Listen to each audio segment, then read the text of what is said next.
जी कैफ 7 आज के लेक्चर का आगाज करते हैं। लेक्चर नंबर 6 चैप्टर 1 चल रहा है हमारा और उसमें टॉपिक हमने स्टार्ट किया था कल एसोसिएशन नॉट फॉर प्रॉफिट, यानी क्या कोई एसोसिएशन ऑर्गेनाइजेशन जो कि प्रॉफिट पर्पस के नहीं किसी वेलफेयर पर्पस के लिए बनाई गई हो वो कंपनी के तौर पे कंपनीज एक्ट में रजिस्टर्ड हो सकती है कि नहीं, और अगर रजिस्टर्ड हो सकती है उसमें उसको फायदा क्या होगा, नुकसान क्या होगा, वगैरह वगैरह दूसरी चीजें। टॉपिक हमने स्टार्ट किया था कल, हमने कंडीशंस पढ़ ली थी, यानी कौन सी कंडीशन ऐसी कंडीशन जो कि पूरी करना जरूरी है अगर आप एसोसिएशन नॉट फॉर प्रॉफिट का लाइसेंस लेना चाहते हैं कमीशन से। तो कमीशन लाइसेंस कौन देगा association not for profit? Commission registrar नहीं। किन कंडीशंस को पूरा करेंगे तो लाइसेंस मिलेगा? हमने कल कंडीशन पढ़ी। सबसे पहला कंपनी ऐसी होनी चाहिए जो कि पब्लिक कंपनी बनने के काबिल हो और वो सोशल, पहले पर्पस बताइए, सोशल वेलफेयर जैसे education, health, promotion of science, arts, इसके लिए एस्टैब्लिश की गई हो। डिविडेंड प्रोहिबिट करे मेंबर्स को, सरप्लस जो होगा अपने ही पर्पस में अप्लाई करेगी उसको in promotion of its objects. National interest के खिलाफ काम नहीं करेगी। मेमोरेंडम और आर्टिकल्स कमीशन के स्पेसिफाइड फॉर्म्स के मुताबिक हो। कमीशन में इम्पोज एडिशनल कंडीशन ये भी था, ये भी आपने जरूर लिखना है। कंडीशंस पूरी हो गई, लाइसेंस मिल गया, खुशी खुशी वापस हम अपने ऑफिस में आए, किसी ने पूछा लाइसेंस लेने का क्या फायदा हुआ, हमने उसे बताया हमें ये प्रिविलेजेस मिली। क्या प्रिविलेजेस मिली हमें, क्या फायदा हुआ कि हम, हालांकि हम एक कंपनी है विद लिमिटेड लायबिलिटी, लेकिन हमारे नाम के साथ वर्ड लिमिटेड या गारंटी लिमिटेड नहीं लगेगा। किन किन कंपनीज के नाम के साथ वर्ड लिमिटेड लगता है? जी मेरे भाई आप बताइए, किन किन कंपनीज के नाम के वर्ड्स के साथ वर्ड लिमिटेड या गारंटी लिमिटेड या वगैरह वगैरह लगता है? एक मिनट हर जवाब देने दे। हाँ? अगर पब्लिक लिमिटेड है उसके नाम के एंड में वर्ड लिमिटेड आएगा, प्राइवेट लिमिटेड है तो प्राइवेट लिमिटेड आएगा, गारंटी लिमिटेड है तो गारंटी लिमिटेड आएगा। बिल्कुल ठीक। लेकिन ये अगर पब्लिक कंपनी हुई भी तो इसके नाम के साथ वर्ड लिमिटेड यहाँ, लेकिन इसके मेंबर्स की लायबिलिटी क्या होगी? वो लिमिटेड। प्रिविलेज है कि नहीं है? इसे और भी जो कंपनी तक डिस्कस नहीं करता और भी प्रिविलेज मिलती है, टैक्स में भी एग्जेम्पशन मिल जाती है, लेकिन बहरहाल हम लाभ वाले डिस्कस करेंगे। Revocation of license. अच्छा लाइसेंस मिल गया, चलते रहे, लोगों से पैसा इकट्ठा करते रहे, लोगों से पैसा इकट्ठा किया और इससे कहीं बम धमाके को इन्वेस्ट कर दिया, किसी दहशतगर्द को कहा इस इलाके में बम धमाका कर दो, ठीक है, लोगों से डोनेशन इकट्ठी की और फिर इससे सियासतदानों को रिश्वत देने में इस्तेमाल किया, इस तरह के काम करते हैं। तो मुझे बताइए इस ऑर्गेनाइजेशन को चलते रहना चाहिए? वो कह रही है हम हैं नॉट फॉर प्रॉफिट, हमने ये प्रॉफिट पर्पस के लिए काम नहीं कर रहे, हमारा एजेंडा कुछ हो रहा है, प्रॉफिट नहीं है। तो क्या ये एजेंडा ठीक है? लाइसेंस कैंसिल होना चाहिए कि नहीं होना चाहिए?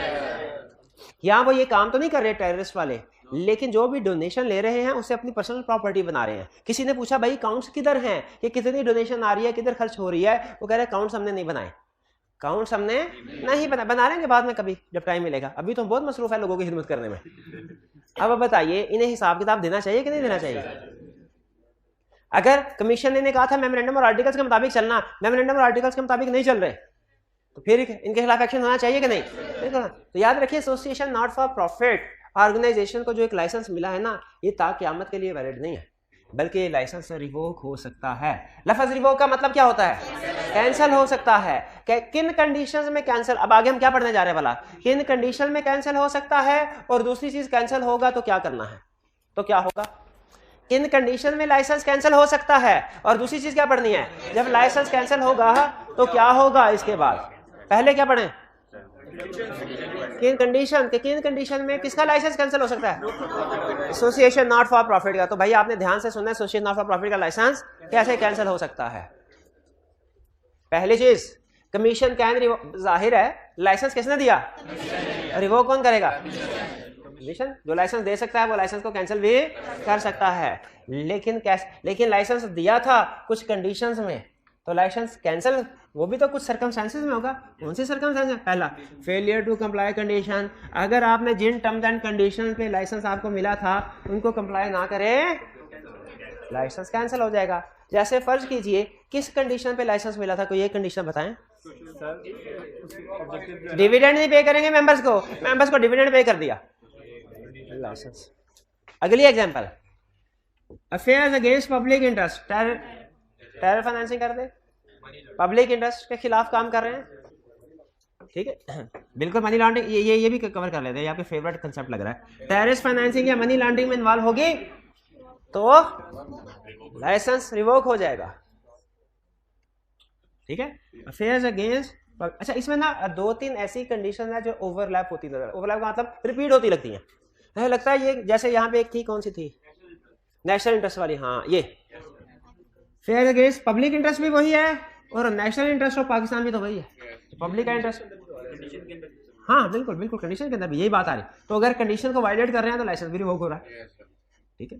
एक्टेड अगेंस्ट, लॉ के अगेंस्ट में एक्ट किया या नेशनल इंटरेस्ट के अगेंस्ट एक्ट किया, लाइसेंस कैंसिल, क्योंकि कंडीशन में आपने वादा किया था कि पाकिस्तान के नेशनल इंटरेस्ट के खिलाफ नहीं चलेंगे। और कौन सा कह रहे हैं, 3 और 7 में चल, अच्छा 3 और 7 में फर्क है, 3 और 7 में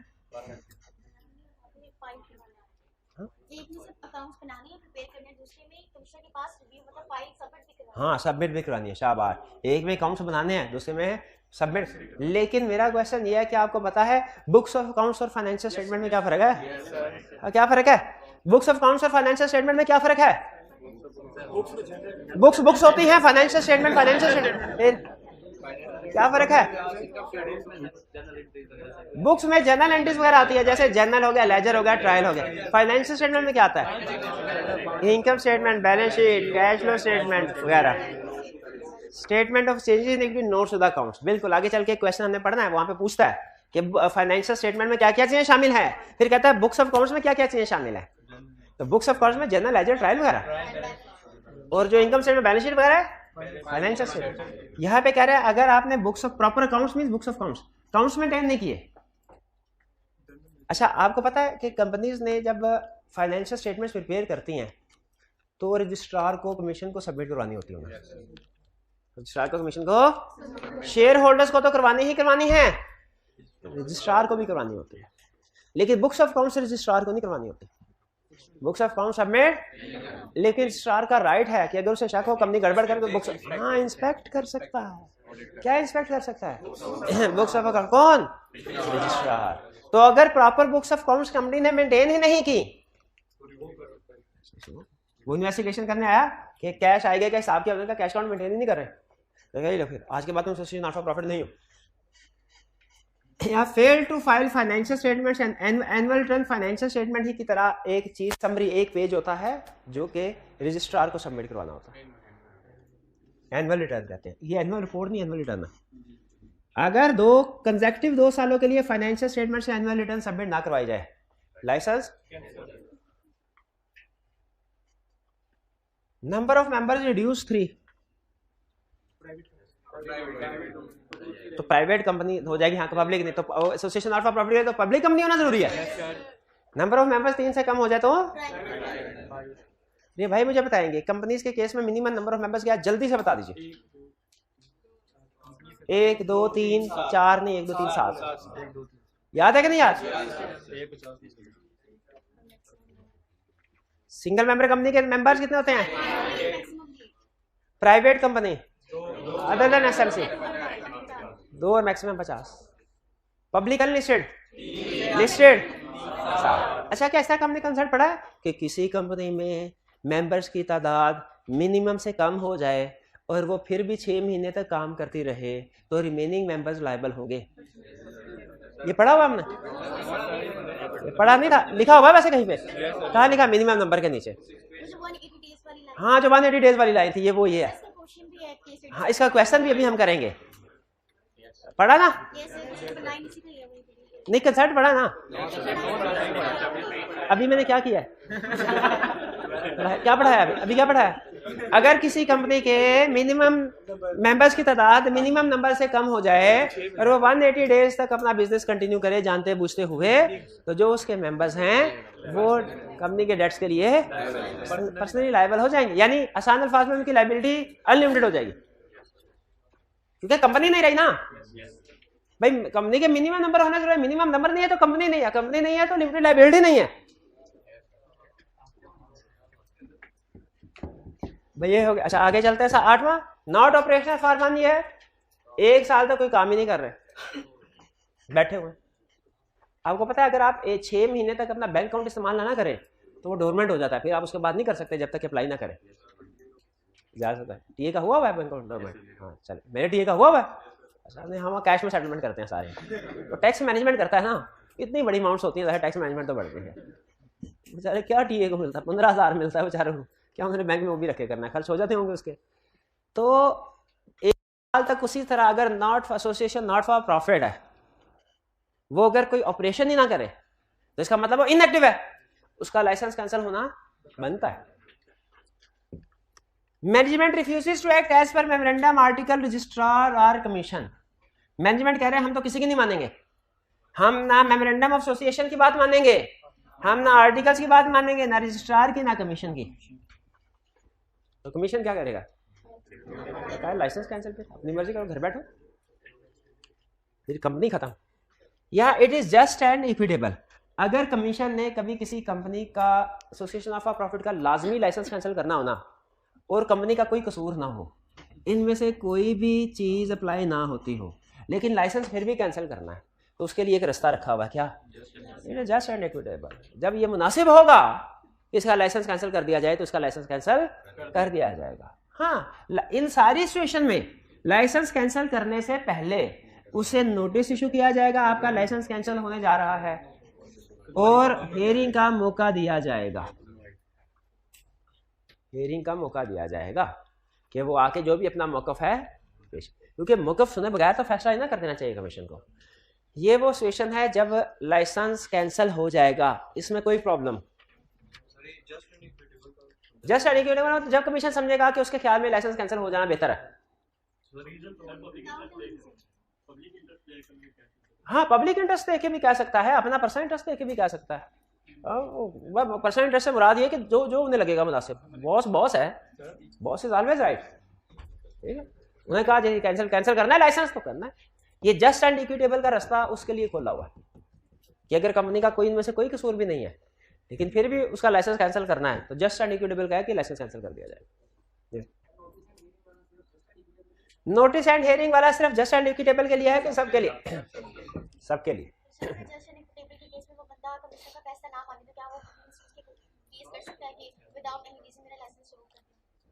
अगर फर्ज कीजिए इसका लाइसेंस कैंसिल हो जाता है एसोसिएशन ऑफ प्रॉफिट का, लेकिन इसके मेंबर समझते हैं कि सही नहीं, लाइसेंस कैंसिल हुआ, उनके पास कोई रास्ता है? यस है।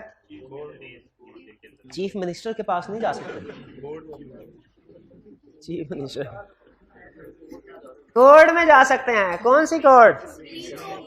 तो session court, high court, supreme court, high court, commission वाली कोर्ट, हाई कोर्ट। कमीशन नहीं, ये कमीशन से ज्यादा कोर्ट, कमीशन से ऊपर है कोर्ट, ये हाई कोर्ट, ठीक है। ये वहां पे जाके अपील फाइल, देखें सिंपल हियरार्की फॉलो करनी है। रजिस्ट्रार के किसी ऑर्डर के खिलाफ मसला है, कमीशन के पास जाएं। कमीशन के किसी ऑर्डर के खिलाफ मसला है, हाई कोर्ट जाएं। हाई कोर्ट के ऑर्डर में मसला है, सुप्रीम कोर्ट में, तो उसका भी रिव्यू बोर्ड होता है, कोई रिव्यू जी। हाँ, कंपनी के अलग कोर्ट्स होते हैं, ये वही जाएगा, लेकिन वो कोर्ट हाई कोर्ट के अंदर अलग से बेंच होता है जो कंपनी के मामलात में एक्सपर्ट होता है। लाइसेंस कैंसिल हो गया जी, अब क्या करना है? किसने क्या करना है भला? उस कंपनी ने जिसका लाइसेंस कैंसिल हुआ है। क्या करे? एहतजाज नहीं करे, बस अब वो उसे, हाँ जी, अब सब्र करे। स्टॉप डोनेशन, क्या मतलब? लोगों से पैसे वसूल करना बंद कर दे। स्टॉप ऑपरेशंस, उन पैसों को खर्च करना भी अपने ऑपरेशन पे खर्च करते हैं। कभी कोई सेमिनार कंडक्ट करवा लिया, कभी कोई इफ्तारी करवा दी, इस तरह के कामों में खर्च करते थे, तो अब इस तरह के कामों में खर्च नहीं करना। हाँ, एक काम कर सकते हैं, कोई काम नहीं करना, यानी कि किसी से पैसे रिसीवेबल हैं, फिर क्या करना है? लाइसेंस रिवोक होने के 90 दिन के अंदर लाइसेंस रिवोक होने के 90 दिन के अंदर सारे एसेट्स ट्रांसफर करने हैं सिमिलर कंपनी को, यानी similar association not for profit को। यानी अगर कॉलेज था तो वो एसेट्स किसी दूसरे सिमिलर कॉलेज को ट्रांसफर किया जाए, क्योंकि कॉलेज के एसेट्स कोई दूसरा कॉलेज के इस्तेमाल में आएंगे। अस्पताल है तो ट्रांसफर कर दे एसेट्स किनको, सिमिलर एसोसिएशन और प्रॉफिट को, कितने दिन के अंदर अंदर, 90 दिन के अंदर। किसके 90 दिन के अंदर अंदर, जब लाइसेंस रिवोक होगा उसके 90 दिन के अंदर अंदर क्या करना है, एसेट सारे ट्रांसफर कर देने। किसको ट्रांसफर कर देने, सिमिलर कंपनी को। सिमिलर कंपनी की तो बैठे बैठाए याशी नहीं होगी, याशी होगी कि नहीं बैठे बैठाए जी। हाँ, कमीशन अगर पीरियड एक्सटेंड कर दे, अगर कहें भाई एसेट बहुत भारी हैं, कमीशन से कहें सर एसेट्स बहुत भारी हैं, 90 दिन के अंदर नहीं, हमें 120 दिन बढ़ाए, 30 दिन और दे, एक्सटेंडेड पीरियड में। ये पीरियड भी एक्सटेंड कौन कर सकता है, कमीशन। सिमिलर कंपनी क्या ये भी एसोसिएशन ऑफ प्रॉफिट, यस भाई, लोगों का चंदा लिया हुआ है तो जाहिर है वो उसी चंदे वाली कंपनी में जाएगा। फिर इसके बाद जब एसेट्स को ट्रांसफर कर देना है, ट्रांसफर करने के बाद 15 दिन के अंदर अंदर रजिस्ट्रार को रिपोर्ट जमा करानी है। सर हमारा लाइसेंस कैंसिल हुआ था, हमने 90 दिन के अंदर अंदर अपने सारे एसेट्स इस दूसरी कंपनी को ट्रांसफर कर दिए हैं, इस दूसरी कंपनी को ट्रांसफर कर दिए हैं। बराए मेहरबानी हमारी रिपोर्ट को एक्सेप्ट करें ताकि हमारी जिम्मेदारी पूरी हो।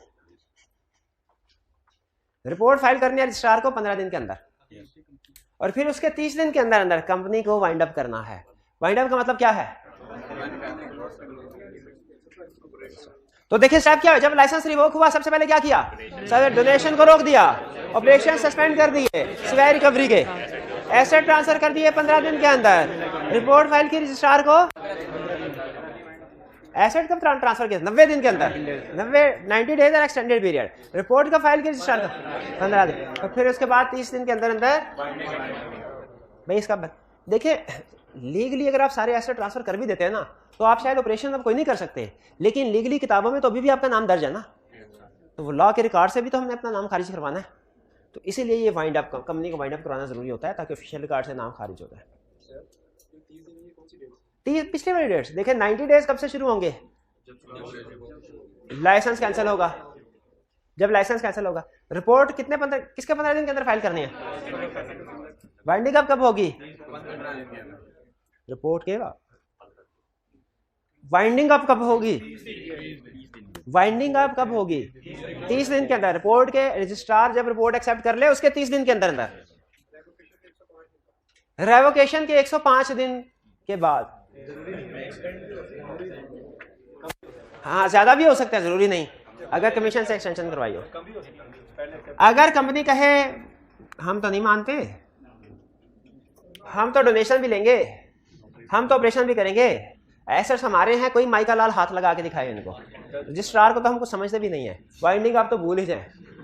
अगर ये कंपनी इनकार कर सकती है कि नहीं, तो फिर कमीशन मार्शल लॉ लगा देगा, इसका एडमिनिस्ट्रेटर अपॉइंट करेगा। एडमिनिस्ट्रेटर का मतलब होता है मार्शल लॉ लगा देना। सारे के सारे डायरेक्टर्स घरों को चले जाते हैं और एक ही बंदा पूरे एसोसिएशन को मैनेज कर रहा होता है, जो कौन है, इसे क्या कहते हैं, एडमिनिस्ट्रेटर। तो अगर ऊपर वाली कंडीशन पूरी नहीं होंगी तो कमीशन के पास पावर है, एडमिनिस्ट्रेटर अपॉइंट कर सकता है। ये ऑफिशियल साइन नहीं, बैंक्रप्सी के केस में आता है, यहाँ पे ये एडमिनिस्ट्रेटर, इसका काम क्या होगा, इसको माइंड अप करना। कंसेप्ट वही है, क्लियर हुआ ये। अच्छा, इसमें इस प्रोसेस में एक लूप होल था कि जो डायरेक्टर्स इस एसोसिएशन नॉट फॉर प्रॉफिट के हैं जिसका लाइसेंस रिवोक हुआ है, उन्होंने ट्रांसफर करने एसेट्स से दूसरी सिमिलर कंपनी को।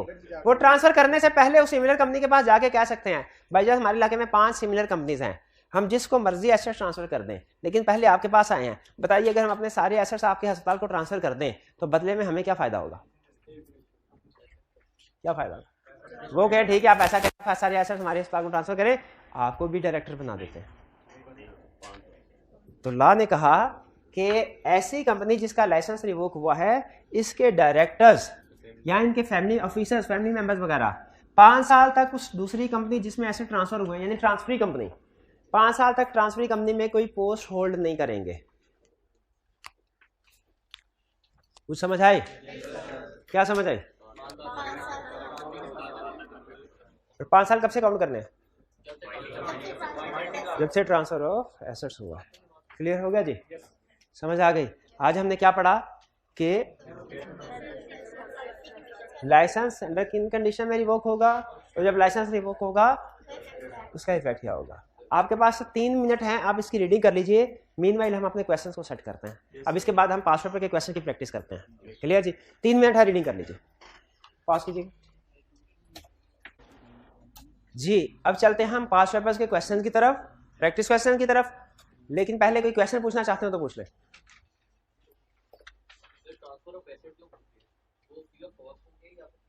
ट्रांसफर ऑफ एसेट्स जो होंगे वो फ्री ऑफ कॉस्ट होंगे, या जो जिस कंपनी को ट्रांसफर किए जा रहे हैं उससे कुछ पैसे लिए जाएंगे, वो फ्री ऑफ कॉस्ट होंगे, क्योंकि जिसने पैसे लेने थे वो कंपनी ही खत्म हो रही है। और वैसे भी उन्होंने कौन सा अपने पल्ले से खरीदे थे, तो लोगों का चंदा ही था, डोनेशन था, वो समझा जाएगा कि इस अस्पताल को नहीं उस अस्पताल को दे दिया चंदा। और भी क्वेश्चन?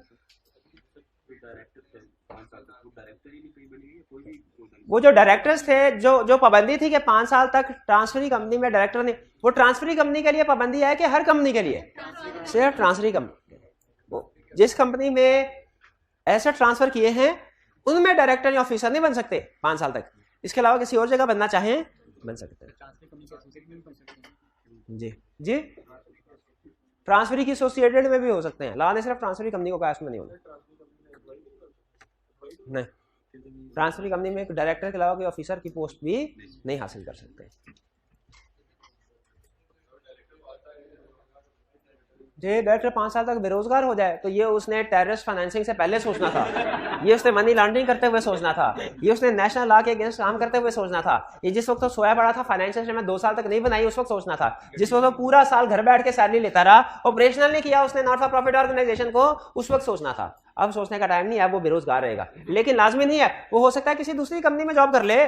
जो 5 साल की पाबंदी है वो सिर्फ ट्रांसफरी कंपनी के लिए है, बाकी सारी कंपनी के लिए तो नहीं है।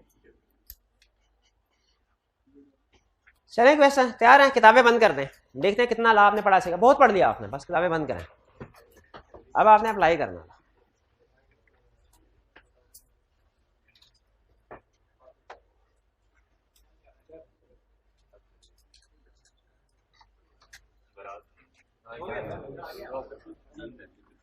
Mister Zahid set up a company ABC SMC private limited. बताइए इसके कितने मेंबर हैं? एक है। हाँ। And owns 100% shares of it. Wholly owned subsidiary नहीं है, इसलिए कि मिस्टर जाहिद खुद कोई कंपनी नहीं है, वो तो कंपनी की होगी या सब्सिडरी वाले। शाबाश, लेकिन कोई नहीं, दिमाग लड़ाते जाए, कंसेप्ट ठीक हो गई। Companies goes into liquidation with assets amounting ₹8 million and liabilities amounting ₹10 million. Company liquidation का मतलब क्या होता है? वाइंड अप, बैंकरप्ट हो जाना। अब एसेट्स कितने हैं? लायबिलिटीज ज्यादा, एसेट कम है। Is mister Zahid personally liable to pay $2 million in? क्यों नहीं? सेपरेट लीगल स्टेटस या उससे भी ज्यादा, वैसे एक और भी कंसेप्ट बोला जाए, लिमिटेड लायबिलिटी, दोनों ठीक है। लिमिटेड, अगर शेयर्स फुली पेड हैं तो जाहिद की लायबिलिटी 0, और अगर शेयर पार्टली पेड हैं तो unpaid amount. Clear? Masters limited ML has made equity investment. Equity investment किसको कहते हैं? और डेट इन्वेस्टमेंट किसे कहते हैं? इक्विटी इन्वेस्टमेंट किया इन बास limited. In the light of companies at 2017, state under what circumstances ML में classify AL as its subsidiary? बताइए, जिसे पूछूंगा वो बताइए कि इन केसेस में सब्सिडी के तौर पे क्लासीफाई कर सकते हैं। बताइए किस केस में? हाँ जी, किस केस में ML AL को अपनी सब्सिडी बना सकती है? 2 केसेस। पहला केस कौन सा है? मोर देन 50% वोटिंग से। भाईजान दूसरा आप बताते जाए। दूसरा कौन सा केस है? भाग गया। दूसरा कौन सा केस है? एकदम मोर देन 50% वोटिंग सिक्योरिटीज हुई। मेजॉरिटी ऑफ डायरेक्टर्स अपॉइंट के रिमूव भी है, अपॉइंट भी है, रिमूव भी है। मेजॉरिटी है कि ऑल है? मेजॉरिटी और ऑल है कि सिर्फ मेजॉरिटी है? दोनों है, मेजॉरिटी और all direct. All or majority. अच्छा, तो मेजॉरिटी और ऑल ये गलत है। नहीं, दोनों अल्फाज होने चाहिए, आगे पीछे हो जाए कोई प्रॉब्लम नहीं है। एग्जाम में भी दोनों कंडीशन बतानी, चाहे पहले डायरेक्टर वाली बता दें बाद में शेयर होल्डिंग वाली बता दें, कोई इशू नहीं है, बतानी दोनों। नेक्स्ट भैया, क्लियर हो गया? हाँ, बेसिकली वो कंपोजिशन ऑफ बोर्ड कहेंगे, फिर नीचे बताएंगे कंपोजिशन ऑफ बोर्ड कंट्रोल करने से क्या मुराद है। Question 3, Under the provisions of Company Act 2017, explain the term body corporate or corporation. Body, शाबाश शाबाश शाबाश। आप बताइए, बॉडी कॉर्पोरेट और बॉडी कॉर्पोरेशन में टोटल 5 पॉइंट थे, 3 थे। कौन सी चीजें बॉडी कॉर्पोरेट हैं? 2 थे एक्सेप्शन। बताइए बॉडी कॉर्पोरेट। कंपनी इनकॉर्पोरेट हो in Pakistan under company law, company incorporate हो under Pakistan under any other statute, company incorporated हो आउटसाइड पाकिस्तान, और एक्सेप्शन में कोऑपरेटिव सोसाइटी ही बॉडी। आगे चले, लंबा चौड़ा। Mention the status of following organization, that is whether company, body corporate, both और none. Orange Limited is a company incorporated in Pakistan and is operating branch office around the globe. Company है क्योंकि पाकिस्तान में incorporate हुई हुई है। हाँ, दूसरी दुनिया नहीं, दुनिया के दूसरे हिस्सों में उसके ब्रांच ऑफिस है, तो वो उन मुल्कों के हिसाब से जहाँ पे ब्रांच ऑफिस है उनके लिहाज से वो बॉडी कॉर्पोरेट होगी, उनके लिहाज से वो फॉरेन कंपनी होगी। लेकिन हमारे पाकिस्तान के लिहाज से ये कंपनी है, बॉडी कॉर्पोरेट भी है, कंपनी भी है, और बॉडी कॉर्पोरेट भी है, कंपनी भी है। एक clear, one clear. Second, Origin Limited is a company incorporated in USA and is operating a branch office in Pakistan. Body corporate है, कंपनी हाँ फॉरेन कंपनी है, फॉरेन कंपनी। बॉडी कॉर्पोरेट भी है, फॉरेन कंपनी में company नहीं है। XYZ Housing Cooperative Society is registered as body corporate under laws related to cooperative societies. ये क्या मतलब?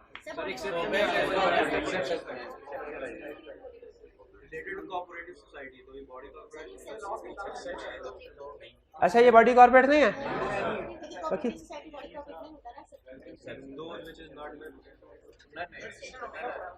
देखें registered as body corporate under laws related to cooperative society.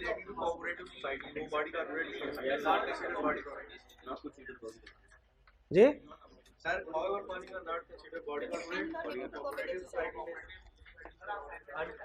मैं असाइनमेंट करके आया हूँ।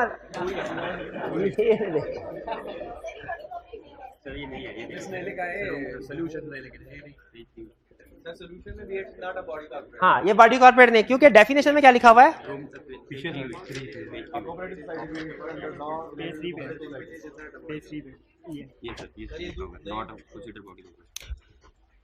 कॉर्पोरेट तो क्लियर एक्सेप्शन दी हुई है, उसने क्लियर एक्सेप्शन दी हुई है। आपने कंफ्यूज कर दिया मुझे। बॉडी कॉर्पोरेट नहीं, ऐसे में कोऑपरेटिव सोसाइटी को उसने क्लियरली एक्सेप्शन दे दिया है, तो कोऑपरेटिव सोसाइटी इसकी एक्सेप्शन।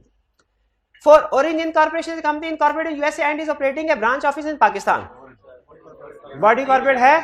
आगे, the concern minister of federal government notified that origin corporation not be considered a body corporate. ये वही एक्सेप्शन फेडरल गवर्नमेंट वाली, ये वाली एक्सेप्शन थी कोऑपरेटिव सोसाइटी वाली, ये वाली एक्सेप्शन थी, ये कौन सी एक्सेप्शन? फेडरल गवर्नमेंट वाली। क्योंकि उसने क्या दिया नहीं। Orange Company Incorporation is a company incorporated in USA and is operating a branch office, a place of business in Pakistan. Body corporate है और फॉरेन कंपनी भी है, कंपनी नहीं है। ठीक है, पढ़ के आए हो कि नहीं? ये वाला ए बताना क्या है इसमें? टाइप ऑफ कंपनी, इसमें भी type of company. The securities of Agro Fertilizer Limited are allowed to be traded on Pakistan Stock Exchange. That is, people can buy and sell those securities using the mechanism provided by PSX. What is this type of company? Public listed company. Shabash. B. Pak Arab Refinery Company Limited, a joint venture between Government of Pakistan and Emirate of Abu Dhabi, was incorporated as a public limited company in 1974. Public limited company. The government of Pakistan holds 60% of the shareholding, while 40% shares are held by Emirates of Abu Dhabi. What is the type of this company? Public sector company. Foreign company तो नहीं है। C. XYZ Limited is a public company registered under Companies Act 2017 and also listed on Pakistan Stock Exchange. The government has no direct or indirect investment in this company. What is simple? ये list public listed company है. क्या कोई private company कभी listed हो सकती है? नहीं हो सकती कभी, सिर्फ पब्लिक हो सकती है. ABC Limited owns 100% shares of XYZ Limited. ABC wholly owned subsidiary है, sorry XYZ Limited wholly owned subsidiary है ABC होल्डिंग कंपनी और XYZ wholly owned subsidiary है. क्लियर? बढ़ गए हम. Question 6. Hill Limited owns 40% voting securities. ये securities किसको कहते हैं? शेयर या डिबेंचर्स को. सिक्योरिटीज में शेयर और डिबेंचर दोनों आ जाते हैं, लेकिन वोटिंग सिक्योरिटीज का मतलब क्या था? शेयर. 40% वोटिंग सिक्योरिटीज है स्टोन लिमिटेड में, but has power to appoint or elect the majority of directors due to a contractual arrangement with other share holders. बताइए अब ये हिल और स्टोन में क्या रिलेशनशिप है? होल्डिंग सब्सिडी है कि नहीं है? तो कैसे हो सकता है? 40% शेयर है, मेजॉरिटी शेयर नहीं है. डायरेक्टरशिप की बेस पे, डायरेक्टरशिप की बेस. तो हिल लिमिटेड और stone limited holding subsidiary agree करते हैं कि stone limited holds 80% voting security stylish. Hill ने स्टोन को एक्वायर किया, स्टोन ने आगे स्टाइलिश के 80% शेयर एक्वायर कर लिए. तो बताइए स्टोन और स्टाइलिश के दरमियान में क्या रिलेशनशिप? होल्डिंग सब्सिडियरी में. हिल और स्टाइलिश के दरमियान में कैसे हो सकता है? हिल का कोई डायरेक्ट रिलेशनशिप नहीं है. अच्छा अभी ये ना कहना पढ़ के नहीं आया, थोड़ी इंतजार कर लो, मैं आगे मिलाना है इसको. मेरा ये ख्याल है हिल और स्टाइलिश के दरमियान में कोई डायरेक्ट रिलेशनशिप नहीं है. हाँ इनडायरेक्ट. क्या होल्डिंग सब्सिडियरी का रिलेशनशिप डिसाइड करते हुए इनडायरेक्ट को भी देखते हैं? तो इसका मतलब ये हुआ कि हिल स्टाइलिश की भी होल्डिंग है, स्टोन की भी होल्डिंग है. 7. Kaghan Resham limited KRL hold 60% share out of total paid up capital of another public company named Naz silk limited. KRL के पास NSL के KRL होल्डिंग NSL की. NSL further owns 40% shares of Thandiani ice creams limited. कितना time रह गया उधर खुलने में? ज्यादा गुजर गया, थोड़ा रह गया. ठंडियानी आइसक्रीम लिमिटेड के. तो NSL और TIL में क्या रिलेशनशिप? कोई भी नहीं, अभी फिलहाल कोई भी नहीं. NSL has also entered into an agreement with other shareholders of TIL to appoint 4 out of 7 directors on the board of directors of TIL. क्यों? ये NSL और TIL में होल्डिंग सब्सिडियरी का रिलेशनशिप है. ये कह रहे हैं होल्डिंग सब्सिडियरी है, मैं कहता हूं नहीं है, क्योंकि सिर्फ 14% शेयर्स हैं. आप बताइए है कि नहीं? होल्डिंग सब्सिडियरी है कि नहीं? नहीं है ना, मैं झूठ बोल रहे ना सारे है? कैसे है? 4 out of 7 majority of directors. उसका मतलब बढ़ गए हैं. KRL और NSL दोनों होल्डिंग सब्सिडियरी, NSL TIL दोनों होल्डिंग सब्सिडियरी, और इनडायरेक्ट KRL और TIL भी होल्डिंग सब्सिडियरी. शाबाश.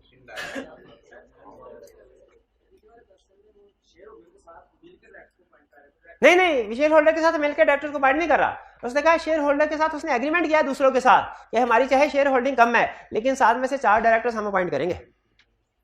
बाकी शेयर होल्डर ने कहा ठीक है कर ले. करेगा वो अकेला खुद ही, दूसरे शेयर होल्डर से उसने कंसेंट लिया. Mount Everest limited is a company limited by share. It has issued 1 million shares with nominal value face जिसको ऊपर शक्ल of ₹100 each. Company goes bankrupt in 2019. Is Mr. D, a person holding 125,000 shares, liable to pay any debt of company in following cases? मुझे बताइए इस case में mister D member है, उसकी liability क्या है? Up to the unpaid amount of shares if any.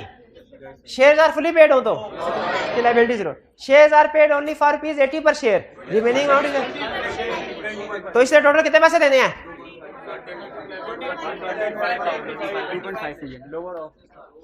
20 into 2.25 lakh 25 lakh रुपए. Unpaid amount 25 lakh ही बनती है ना। क्लियर? कोई प्रॉब्लम किसी स्टूडेंट को? Rahil and his father Rashid are only members in RR Private Limited. Upon death of Rashid, all the estate including shares in RR Private Limited were transferred to Rahil, being the only heir on 25 अप्रैल 2020. राहिल यानी एक ही वाली वारिस था उसका बेटा राहिल, तो सारे उसके share वगैरह। Rahil carried on business alone till 14 December 2020, when he transferred some of the shares to two of his family members. What are the legal consequences of this situation?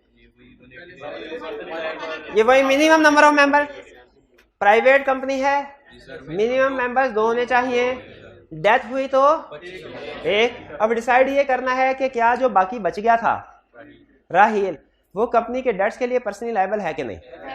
ये डिपेंड करता है 180 दिन गुजरे कि नहीं। डेथ कब हुई?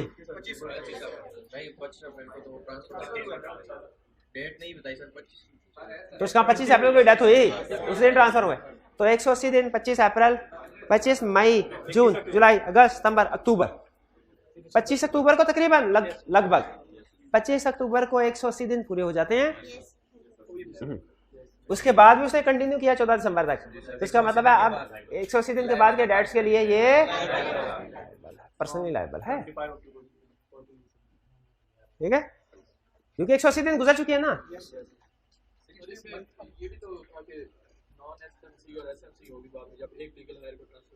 वो एसएमसी का केस था, ये एसएमसी का केस नहीं, प्राइवेट कंपनी का केस है। वो ये सिंगल मेंबर कंपनी का कंसेप्ट नहीं है, क्योंकि टाइप ऑफ कंपनी कौन सी है।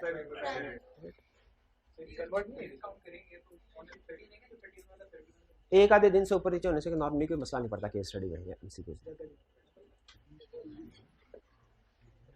A secretary has recently joined ABC Private Limited. She informed the CEO that membership of the company has crossed the maximum number provided under the Companies Act 2017. The data she shared with the CEO was corporate members कितने हैं? 14. Individuals, joint shareholding, total 52 हो गए, तो members की तादाद 50 से exceed होगी, तो उसे पब्लिक कंपनी में कन्वर्ट कराना चाहिए under the relevant provisions less the course of action. Public में कन्वर्ट कराना चाहिए, क्यों नहीं करवाना चाहिए?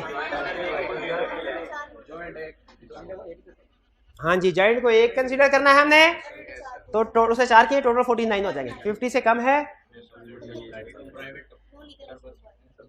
बस। चले ये Alfalah not association not for profit का फिर नेक्स्ट लेक्चर में कर लेंगे। चले आपने फिर ये क्वेश्चन घर से करके आने हैं, एसोसिएशन नॉट फॉर प्रॉफिट वाले। ठीक है, पहले वाले हमने कर लिया, जो आज लर्निंग ऑब्जेक्टिव कंप्लीट किया इसके क्वेश्चन करके आइएगा। नेक्स्ट लेक्चर के स्टार्ट में पहले क्वेश्चन करेंगे, फिर कंसेप्ट की तरफ जाएंगे। अल्लाह हाफिज़। आज का लेक्चर यहाँ पे खत्म करते हैं। अल्लाह हाफिज़।